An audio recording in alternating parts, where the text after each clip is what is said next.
Ajude a carregar a cruz, que está tão pesada. Tens compaixão de mim, Jesus. Sei que não vai me deixar nesta triste solidão. Ó Deus meu, me socorre, só Tu és a solução.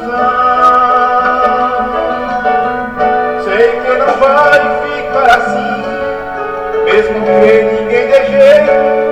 Faz em mim um conselho, que esta dor tenha fim. Não suporto mais, é de doer, vem de mim compaixão. Tu me olhas lá do céu e contempla minha situação.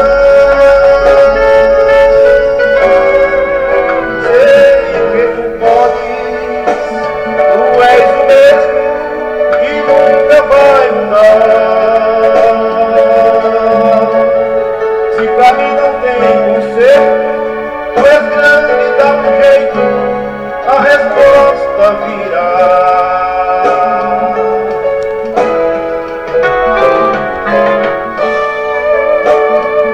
Eu sei, Senhor, que a Tua misericórdia é grande para comigo. Sei que neste deserto Tu estás por minha pelejar. Na angústia, invoco Teu nome e digo: Deus meu, ouve o clamor do servo Teu, me ajude a enfrentar. Não me desampares, nem me deixes só neste vale de lágrimas, que só Tu podes transformar. Sara minha dor, Senhor, não me deixes me desanimar. Aleluia.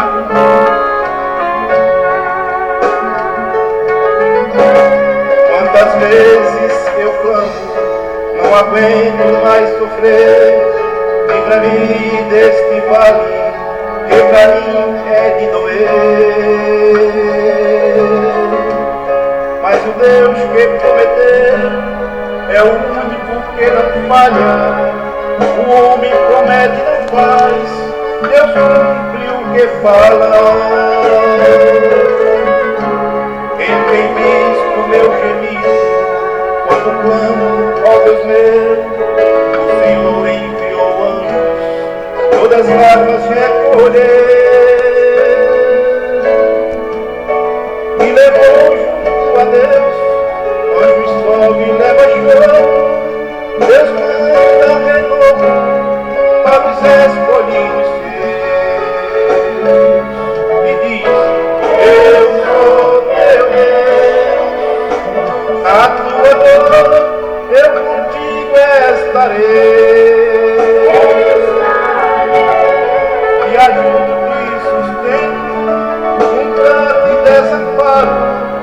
Fui eu quem te chamei.